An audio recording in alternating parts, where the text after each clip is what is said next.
اور یہ تو جو ٹائٹل ہے ہمارا کہ پرامن پاکستان کنونشن ہے، تو ہم تو اس لیے بیٹھے ہوئے ہیں کہ ہم آگے جو وے فارورڈ ہے اس کی طرف ہم کوئی بات کریں کہ آگے کیسے نکلیں۔ میرا خیال ہے کہ جب ہم یہ بات کرتے ہیں نا کہ یہ والے مسئلے ہیں، یہ مسئلے ہیں، تو ایک عرصہ ہوگا ابھی جرنلزم کی وادی میں، تو ہم جب بھی جاتے ہیں سیاستدانوں کے پاس تو وہ بھی ہمیں مسائل ہی بتاتے ہیں، اور جب ہم جاتے ہیں کچھ فوجیوں کے پاس تو میں مزے کی بات ہوں وہ بھی ہمیں کچھ مسائل بتاتے ہیں، وہ کہتے ہیں کہ مسائل ہیں ہمارے پاس بھی۔ اچھا، ایشو اصل میں یہ ہے کہ پاکستان کو میرا خیال ہے ہمیں تھوڑا سا انڈرسٹینڈ کرتے ہیں، کوشش کرتے ہیں، میں بھی آپ یا مل کر یہ سمجھتے ہیں یہ ہے کیا۔ ایک بات تو یہ طے ہے کہ پاکستان میں سب سے زیادہ مؤثر، با اختیار اور مقتدر جو قوت ہے وہ ملٹری اسٹیبلشمنٹ ہے، ملٹری سے بھی زیادہ ملٹری اسٹیبلشمنٹ ہے۔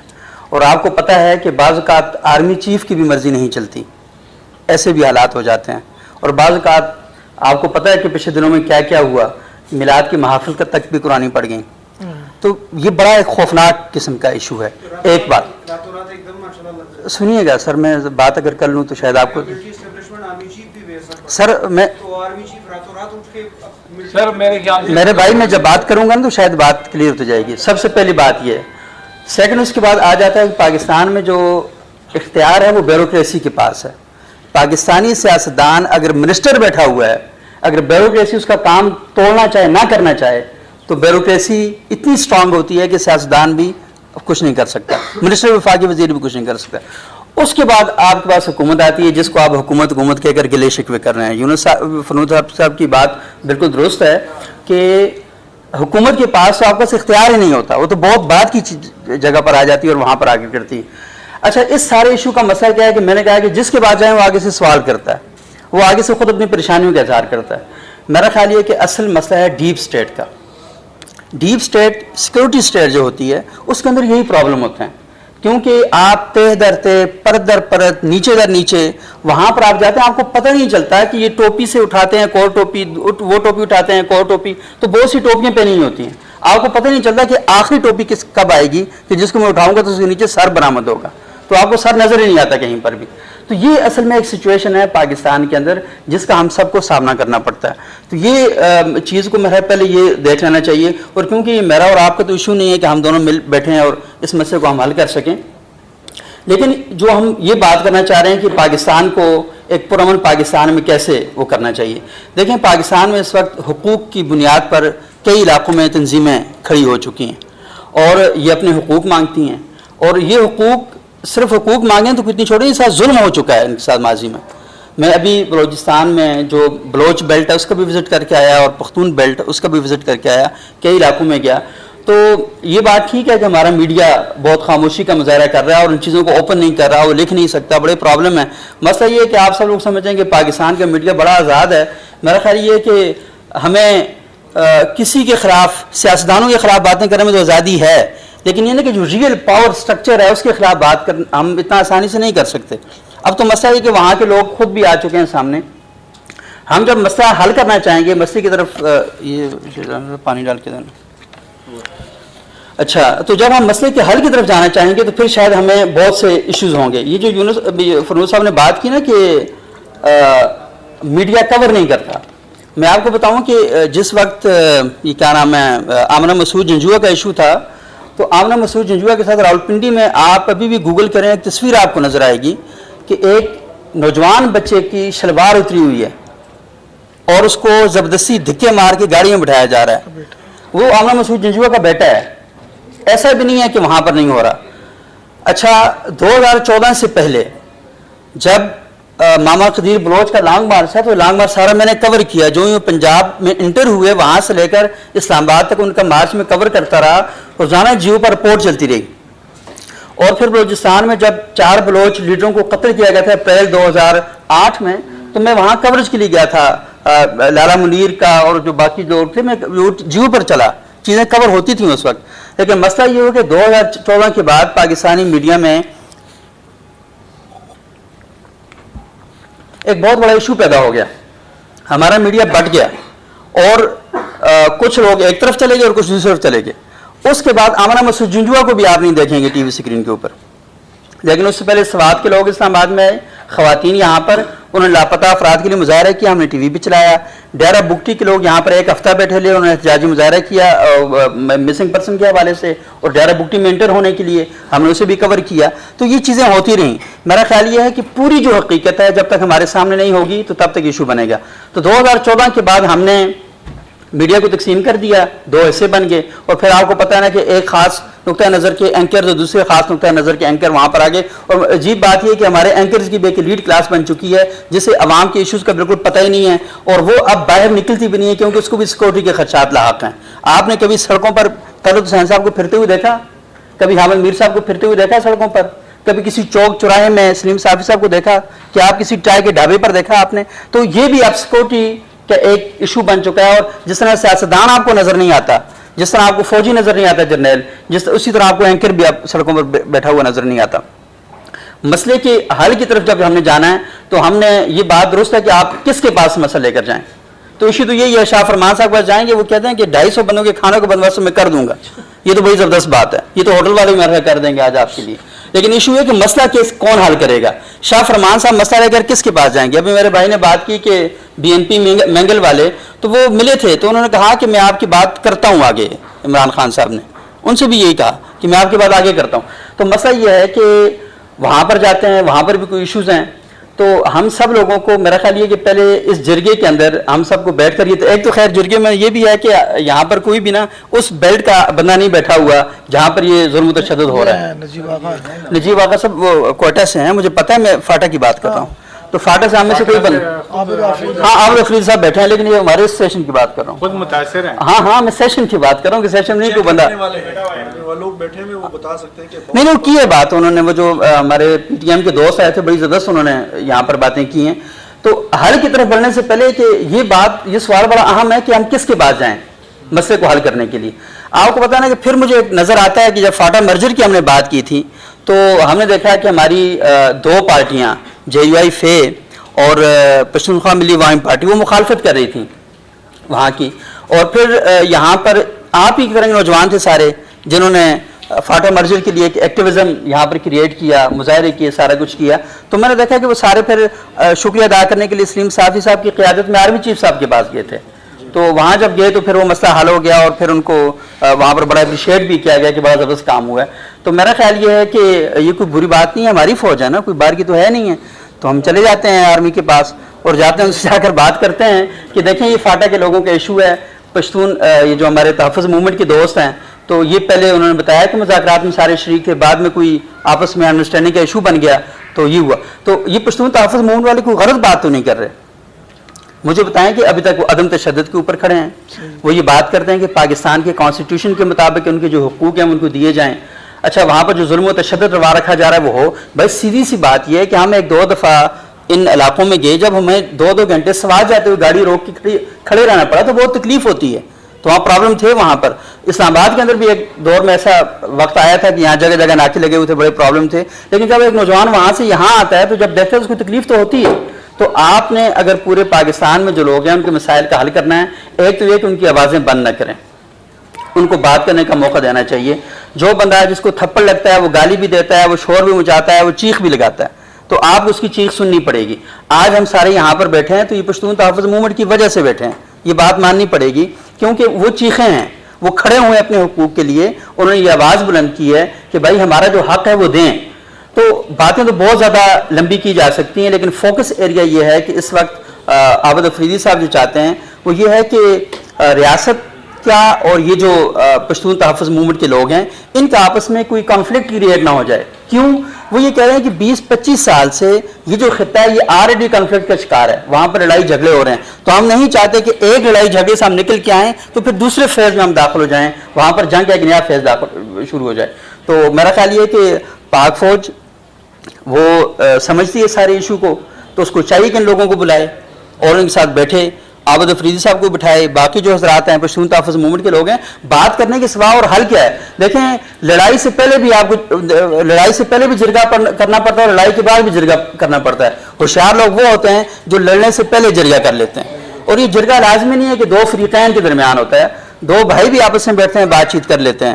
ہم جب بھی ابھی ہم بیٹھے ہوئے سارا جرگہ کر رہے ہیں نا, مطلب ہمارے اختلاف ہو سکتے ہیں لیکن ہم کچھ بیچ کی راستہ اختیار کرتے ہیں, سلو کا راستہ اختیار کرتے ہیں. کئی چیزوں پر ہمیں کہنا پڑتا ہے چلو ہم اسٹیپ ڈاؤن ہو جاتے ہیں, ہم نیچے ہو جاتے ہیں, کچھ پر ریاست کو اسٹیپ ڈاؤن کرنا پڑے گا. تو کہیں نہ کہیں بیٹھ کر ہم نے اس مسئلے کو حل کرنا ہے, کیونکہ ہمارا ملک 40 سال ہو چکے ہیں ایک آگ سے, ایک بدامنی سے, ایک انتشار سے گزرا ہے. یہاں پر ایک فیض پورا سیکٹیرین وائلنس کا آیا, یہاں پر ایک فیض پورا اسلامی انقلاب اور جدوجہد کے حوالے سے آیا.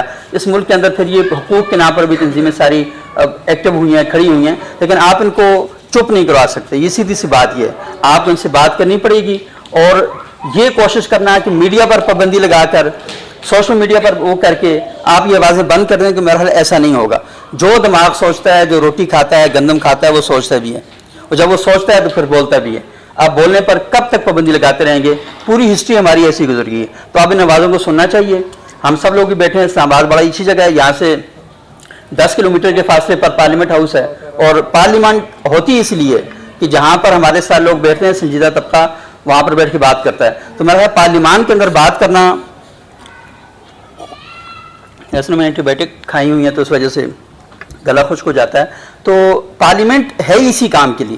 ہم یہ چاہتے ہیں کہ پاکستان کے تمام مسائل کا حل اس جرگے میں ہونا چاہیے, وہ جو پارلیمان ہے وہاں پر ہونا چاہیے. ہماری عوام کی منتخب کردہ جو قوتیں ہیں وہ ساری وہاں پر بیٹھی ہیں. ہم یہی سمجھتے ہیں کہ اصل طاقت پارلیمان کے پاس ہونی چاہیے, اور پارلیمان تفویض کرتی ہے, وہ کچھ اختیارات وہ دیتی ہے, تو وہ تب جا کے کرتے ہیں. تو جب تک پارلیمان کو مضبوط نہیں کریں گے تب تک ایشو ہمارا حل نہیں ہوگا.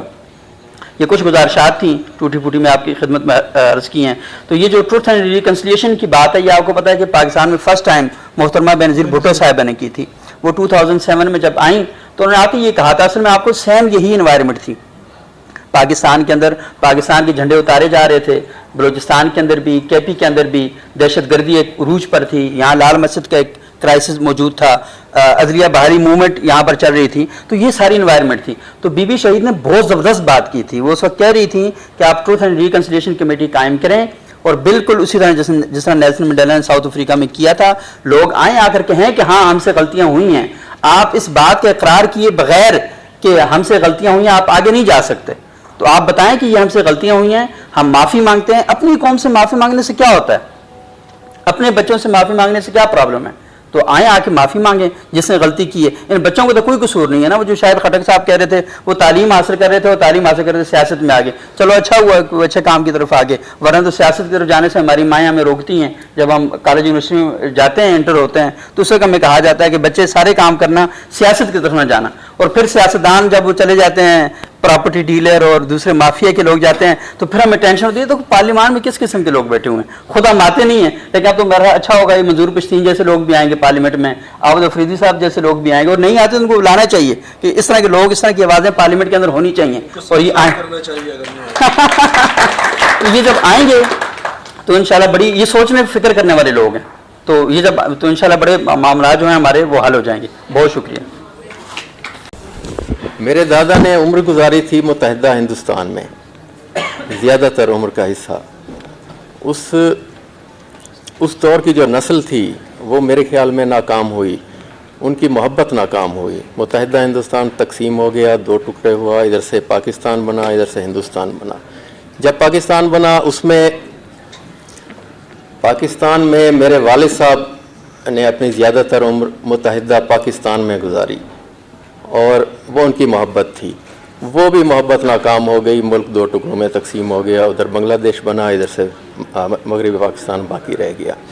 اب مجھے خطرہ یہ ہے کہ ہماری نسل کی محبتیں نہ ناکام ہو جائیں. ویسے تو میری کافی محبتیں ناکام ہوئی ہیں لائف میں, لیکن اور مجھے بڑا افسوس ہے, اور مجھے تکلیف کا اندازہ ہے محبتوں کے ناکام ہونے کی کیا تکلیف ہوتی ہے.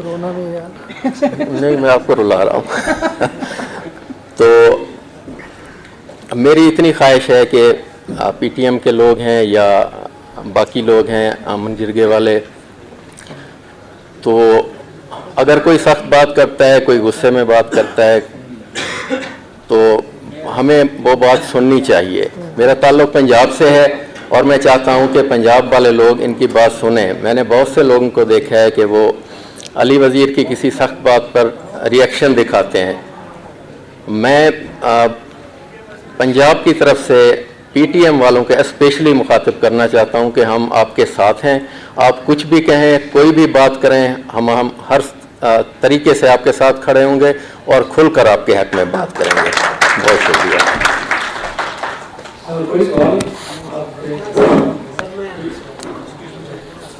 میرے ساتھ جو بیٹھے ہوئے ہیں اسٹیج پہ, سب کا شکریہ ادا کرتا ہوں کہ آپ لوگ تشریف لائے ہیں اور اس ہماری محفل کو رونق بخشی. یہاں پہ سب سے زیادہ جو ہے پی ٹی ایم کو ڈسکس کیا جا رہا ہے, چونکہ یہ ایک آن بورڈ ایشو ہے, اسی لیے سب کی توجہ اس طرف ہے. حالانکہ پی ٹی ایم جو ایشوز اٹھا رہی ہے فاٹا کے حوالے سے, اس سے کم ہی ہوں گے, لیکن وہی ایشوز بلوچستان میں بھی ہیں. سب سے بڑا ایشو جو وہاں پہ ہے مسنگ پرسنس کا, وہاں پہ بہت زیادہ لوگ کام کر رہے ہیں, بہت عرصے سے کام کر رہے ہیں. ماما قدیر اس میں سے ایک نام ہے, اس نے 15 سال سے وہ اسٹرگل کر رہا ہے, پیدل لانگ مارچ کر چکا ہے کوئٹہ سے کراچی, کراچی سے اسلام آباد 2500 کلومیٹر پیدل, 9 خواتین 3 بچوں کے ساتھ, ہزاروں افراد کی اس کے پاس لسٹیں ہیں. تو وہاں بلوچستان میں ایک انسانی المیہ جنم لے چکا ہے. وہاں کے حالات بھی دن بدن بگڑ رہے ہیں. جتنا ہم فاٹا کو ڈسکس کر رہے ہیں نا, اس سے زیادہ ہمیں بلوچستان کو بھی ڈسکس کرنا چاہیے. اس ملک کا 46% حصہ ہے اور وہاں پہ کوئی میڈیا نہیں ہے, کوئی وہاں پہ نہیں آ رہا. وہاں سے جو لوگ آواز اٹھاتے ہیں ان کو کوئی سنتا ہی نہیں ہے, حالانکہ ایشوز بہت زیادہ ہیں وہاں پہ. وہاں پہ لوگ ایشو ریز بھی کرتے ہیں. ابھی بی ایم پی مینگل جو عمران خان کے ساتھ اتحاد میں ہے, وہ انہی پوائنٹس کو لے کے ان کے ساتھ اتحادی بن چکی ہیں. اب یہ لک ہی ہوگا اس کا کہ کوئی عمران خان صاحب ان کے ڈیمانڈز پورے کریں, مجھے تو نہیں لگتا. تو جرگہ پاکستان کا مقصد بھی یہی ہے. ہم نے پاکستان کا نام اسی لیے دیا ہے کہ صرف ہم پی ٹی ایم کو نہیں ڈسکس کریں گے. ہم اس ملک میں جتنے بھی ناراض گروپس ہیں, وہ کے پی سے تعلق ہو, بلوچستان سے ہو, پنجاب سے ہو, اندرون سندھ سے ہو, جہاں سے بھی, ہم نے سب کو ڈسکس کرنا ہے. پورے پاکستان سے ہم نے لوگ لینے ہیں تاکہ ایک یونٹی کا پیغام جائے, ایک اتحاد کا پیغام جائے کہ ہم سب ایک گھر کے بندے ہوتے ہوئے سب ایک دوسرے کے غم میں شریک ہیں. تو بلوچستان میں بہت زیادہ لوگ اس کو ڈسکس کریں. اور جرگہ پاکستان کا جو بنیادی مقصد ہے کہ اس ملک میں بہت زیادہ سیاسی پارٹیاں ہیں, سینکڑوں کی تعداد میں, جو الیکشن کمیشن میں رجسٹرڈ بھی ہیں. اس کے علاوہ غیر سیاسی تنظیمیں ہیں, سب کے پاس اپنے اپنے مسائل کی اتنی لسٹیں ہیں. ہم میں سے سب جانتے ہیں کہ کتنے مسائل ہیں اس ملک میں, سب کے پاس لسٹیں لگی ہوئی ہیں. لیکن اس پہ ڈبیٹ بھی ہوتا ہے, اس پہ کام بھی ہوتے ہیں, لیکن مسائل کم ہونے کی بجائے روز بروز بڑھتے جا رہے ہیں. ہم نے اس سوال کا جواب ڈھونڈنا ہے کہ ایسا ہو کیوں رہا ہے, کیا خرابی ہے, کیا کوتاہی ہم سے ہو رہی ہے کہ مسائل دن بدن بڑھ رہے ہیں. وہ کہیں بھی ہو وہ مسائل کیوں بڑھ رہے ہیں سب سے اور یہاں پہ یہ بلاگرز, یہ صحافی حضرات, ان لوگوں کو انوائٹ کرنے کا مقصد بھی یہی ہے. اس کنونشن کا مقصد بھی یہی ہے کہ ہم نے ڈیبیٹ کرنا ہے, ہم نے رائے لینی ہے. اور اس جو چوپال کا جو ہمارا کانسیپٹ تھا وہ بھی یہی تھا کہ ہم نے آڈینس سے سوال لینے ہیں. ہم نے ان حضرات کو, بڑے قابل لوگ ہیں, ان کے سامنے تو میں کچھ بھی نہیں ہوں, آپ لوگوں کے سامنے بالکل کچھ بھی نہیں ہوں. بیکورڈ ایریا سے میرا تعلق ہے اور یقین کریں ہمارے ہاں حالات اتنے بگڑ رہے ہیں دن بدن. میں آپ کو بتاؤں, زیارت, لودولائی, ہرنائی, یہ علاقے ایسے پرامن علاقے تھے ہمارے بلوچستان کے پشتون بیلٹ میں کہ وہاں پہ وہ جو بڑے بڑے گھر ہیں, ہمارے کچے گھر ہیں, وہاں پہ ہم دروازہ رکھنے کا کانسیپٹ نہیں ہمارے ہاں, اتنا امن تھا. دروازہ رکھنے کا کانسیپٹ نہیں تھا, بند کرنا تو دور کی بات. لیکن وہاں پہ یہ آج کل ہو رہا ہے کہ لیویز جو وہاں لیویز یہاں پہ نہیں ہے پنجاب میں, وہاں پہ وہ مقامی لوگ ہوتے ہیں, ان کو سیکیورٹی فورسز وہ ان کا تعلق ہوتا ہے. تو وہ لوگ بیچ سڑکوں دن دہاڑے ہیں, ان کو مارا جا رہا ہے, کوئی قاتل ان کا نہیں پکڑا جا رہا کہ کون ہے. اسی طرح بازاروں میں ٹارگٹ کلنگ ہو رہی ہے, عجیب تماشا لگا ہے. اور ان علاقوں میں جہاں پہ امن امان اتنا ہے کہ لوگ گھروں کے دروازے نہیں رکھتے ہیں, وہاں پہ بدامنی پھیل رہی ہے. تو یہ الارمنگ سچویشن ہے اور اسی پہ ہم نے ڈیبیٹ کرنا ہے, اسی پہ ہم نے تجاویز لینی ہے, اسی پہ ہم نے مشورے لینے ہیں. بس میری اتنی بات تھی, میں نے اتنی بات رکھنی تھی. بہت شکریہ سب لوگوں کا. مجھے اختر صاحب نے جیسے کہا ہے کہ محبت جو ہے وہ مذہبی محبت پاکستان ہے, تو اس کو ناکام نہیں ہونے دینا چاہتے. ایک چیز میں نے یہ پوائنٹ نوٹ کیا کہ اکثر لوگ جو ہے جب پاکستان کی جغرافیائی سرحدوں کے بارے میں بات کرتے ہیں یا کہیں بھی کی جاتی ہے تو انٹلیکچوئل کی ایک ایسی کلاس ہے جس کا رویہ ہوتا ہے سو واٹ, یعنی کہ میں معذرت چاہوں گا ہمارے پشتون بھائی یہاں بہت سے موجود ہیں, جب وہ لوگ بات کرتے ہیں کہ ہم بیسیکلی ہم افغانستان کا حصہ ہیں اور چند لوگ ہیں, جب ان کے بارے میں ایسی بات کی جاتی ہے وہ کہتے ہیں کہ ہم واپس کہاں جائیں گے یا دوبارہ رییونین ہوگا, درائے عاموں سے لے کر کہاں تک اس طرح کی جب بات کی جاتی ہے تو اچھے خاصے جو انٹلیکچوئل ہیں وہ ان کا رویہ یہ ہوتا ہے سو واٹ, اس سے کیا ہو جائے گا. جبکہ اس طرح مجاہد بھائی نے کہا ہے کہ ہمارا جو پاکستان ہے وہ ہمارا ایک لب ہے, اس طرح جب محبت ناکام ہم نہیں ہونے دینا چاہتے. میں یہ چاہتا ہوں کہ میرا بھائی اس پہ سو واٹ والا نہیں ہونا چاہیے کہ یہ جغرافیائی سرحدیں جو ہیں ان کی ٹوٹ جانے سے بھی بہت زیادہ نقصان ہوتا ہے پاکستان میں کسی بھی جگہ پہ. تو اس حوالے سے بھی عام سوال کانشیس ہے. تو باقی یہ کہ جس طرح کامن یہ سوال سب سے ہی ہے تقریباً کہ پہلے یہ کہ جس طرح سوال ہے کہ مرغی پیدا ہوئی تھی انڈا پیدا ہوا, ہماری اسٹیٹ کے جو ذمہ دار ہیں وہ یہ کہتے ہیں کہ انسرجنسی پہلے شروع ہوئی تھی. جس طرح بلوچستان میں بہت کم لوگ جانتے ہیں آزاد پشتونخوا میں رفیق پشتون والی تحریک تھی وہ شروع ہوئی تھی یا پہلے اسٹیٹ نے ظلم کرنا شروع کیے تھے. اس بارے میں ہم لوگ عام آدمی جو تھوڑا سا میڈیا سے اتنا زیادہ آگاہ نہیں ہے وہ کس موقع پہ یقین کرے. اسٹیٹ یہ کہتی ہے کہ پہلے جو ہے وہ اس طرح کی سرگرمیاں شروع ہوتی ہیں, ہم نے طاقت استعمال پا لیتی ہے, جبکہ ان لوگوں کا موقف یہی ہے کہ پہلے جو ہے وہ اسٹیٹ نے طاقت استعمال کی ہے, ہم لوگوں اس ریئیکشن کے طور پر کر دیں. اس لیے کوئی ایسا والا مسئلہ ہے ہمارے آپ بتا دیں پہلے انسرجنس شروع ہوئی یا پہلے اس کا آنسر کیا ہوگا, کچھ پہلے ضرور شروع ہوا. اب مجھے یہ تو پتہ نہیں ہے کہ پہلے کیا چیز شروع ہوئی, کون سا مسئلہ شروع ہوا, لیکن ہم نے اب یہ سوچنا ہے کہ ہم اسے ختم کیسے کریں. تو یہاں پر ہمارا فوکس ہونا چاہیے, بجائے اس کے کہ اس نے قصور کیا, اس کی غلطی تھی, فلاں کی غلطی تھی. اس بحث میں الجھ گیا تو کوئی بھی مسئلہ حل نہیں ہوگا. تو اس لیے فیوچر کا سوچنا چاہیے اور اسی کے لیے ہم اکٹھے ہوئے ہیں. بسم اللہ الرحمن الرحیم. میرا نام احسان ہے, برجن سے میرا تعلق ہے, اور میرا یہ فریاد ہے کہ آپ لوگوں کے سامنے میں نے ابھی رکھا ہے کہ میں انٹرنیشنل اسلامک یونیورسٹی کا گریجویٹ ہوں, اور یہ کہہ رہا ہوں کہ لوگ ڈگری کے بعد جاب کی تلاش میں ہوتے ہیں, سی وی لوگوں کو دیتے ہیں, اور میں 62 سال اپنے والد جو ہے یہاں سے ابھی آپ لوگوں کو اٹھا لیتا ہوں, آپ لوگوں کو گاڑی بھی پرووائڈ کر دیتا ہوں اور اپنے گاؤں کو بھی لے جاتا ہوں. اگر میرا والد صاحب کے بارے میں وہاں 20,000 آبادی صرف 2% نے کہہ دیا کہ یہ ٹیررسٹ ہے, یہ کسی چیز میں انوالو ہے. اب مجھے گیا اس بات پہ ہے کہ یہ ابھینندن کی جو بات ہوئی 2 دن پہلے, وہ برسانے کے لیے نہیں آیا تھا, ان کے لیے قانون ہے جنیوا وار آف پریزنر اس طرح کا کلبوشن کے لیے ہے. اور میں بحثیت ایک پاکستانی رات 3 بجے میچ کے لیے اٹھتا ہوں اور روتا ہوں. جب میٹرک 9 میں تھا, جب 97-98 میں نے وہ لاکھ کے ڈرامہ تھے جو کشمیر کے حوالے سے تھے, جب ہم گھر میں روتے تھے, اسی کمرے میں ہمیں رولا دیا, تو میں کس طرح اپنے آپ کو پاکستانی اسلام آباد میں اور پنجاب میں پختونوں کے ساتھ ایک اور ایشو آ رہا ہے کہ پولیس پکڑ لیتی ہے, چھوڑتی نہیں. اس حوالے سے بھی بات ہونی چاہیے اسٹیٹ سے. اور دوسری بات یہ کہ جس طرح عابد صاحب نے کہا کہ ہم امن کی بات کرنے کے لیے آگے آئے ہیں, تو پی ٹی ایم کے مطالبات کو وہ کس نظر سے دیکھ رہے ہیں؟ الرحمن الرحیم. میرا نام محمد آصف ہے, بلوچستان کوئٹہ سے تعلق میرا. سر میرا سوال یہ ہے عالم صاحب سے اور سید صبوح سعید صاحب سے. جس طرح کے صبوح سعید صاحب فرماتے ہیں کہ اس ملک کا طاقت کا سر چشمہ ملٹری اسٹیبلشمنٹ ہے, اور دوسری طرف ہم یہ کہتے ہیں کہ طاقت کا سر چشمہ پارلیمنٹ ہے. اور اگر دیکھا جائے تو طاقت کا سر چشمہ پارلیمنٹ ہی ہے, اس لیے کہ عوام کے ووٹوں سے وہ لوگ جاتے ہیں. تو کیا یہ عوام کی طاقت ملٹری اسٹیبلشمنٹ سے لینے کے کیا طریقے ہوں گے, کون سے وہ اقدامات ہوں گے کہ یہ طاقت یہاں سے یہاں منتقل ہو جائے, اس لیے تاکہ پھر اس طرح کے رونے دھونے ہم نہ سنیں جس طرح کے بھائی کہتے ہیں کہ میں کس طرح اپنے آپ کو پاکستانی کہوں. پاکستانی ثابت کرنے میں 4